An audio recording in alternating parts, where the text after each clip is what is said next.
The Book of Matthew. Chapter 16. The Pharisees and Sadducees came to Jesus and tested him by asking him to show them a sign from heaven. He replied, "When evening comes, you say, 'It will be fair weather, for the sky is red,' and in the morning, 'Today it will be stormy, for the sky is red and overcast.' You know how to interpret the appearance of the sky, but you cannot interpret the signs of the times. A wicked and adulterous generation looks for a sign, but none will be given it except the sign of Jonah." Jesus then left them and went away. When they went across the lake, the disciples forgot to take bread. "Be careful," Jesus said to them. "Be on your guard against the yeast of the Pharisees and Sadducees." They discussed this among themselves and said, "It is because we didn't bring any bread." Aware of their discussion, Jesus asked, "You have little faith, why are you talking among yourselves about having no bread? Do you still not understand? Don't you remember the 5 loaves for the 5,000? And how many basketfuls you gathered? Or the 7 loaves for the 4,000, and how many basketfuls you gathered? How is it you don't understand that I was not talking to you about bread? But be on your guard against the yeast of the Pharisees and Sadducees." Then they understood that he was not telling them to guard against the yeast used in bread, but against the teaching of the Pharisees and Sadducees.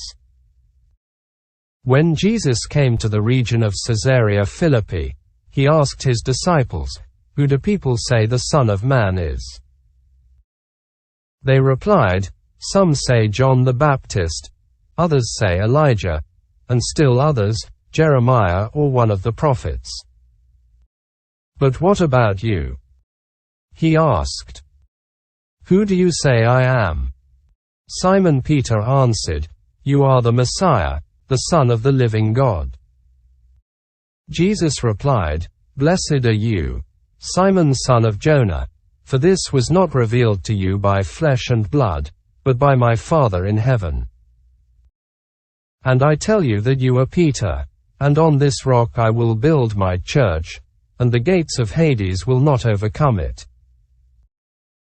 I will give you the keys of the kingdom of heaven. Whatever you bind on earth will be bound in heaven, and whatever you loose on earth will be loosed in heaven."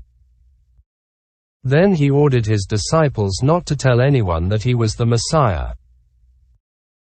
From that time on, Jesus began to explain to his disciples that he must go to Jerusalem and suffer many things at the hands of the elders, the chief priests and the teachers of the law, and that he must be killed and on the 3rd day be raised to life. Peter took him aside and began to rebuke him. "Never, Lord," he said. "This shall never happen to you." Jesus turned and said to Peter, "Get behind me, Satan. You are a stumbling block to me. You do not have in mind the concerns of God, but merely human concerns." Then Jesus said to his disciples, "Whoever wants to be my disciple must deny themselves and take up their cross and follow me. For whoever wants to save their life will lose it, but whoever loses their life for me will find it. What good will it be for someone to gain the whole world, yet forfeit their soul? Or what can anyone give in exchange for their soul? For the Son of Man is going to come in his Father's glory with his angels, and then he will reward each person according to what they have done.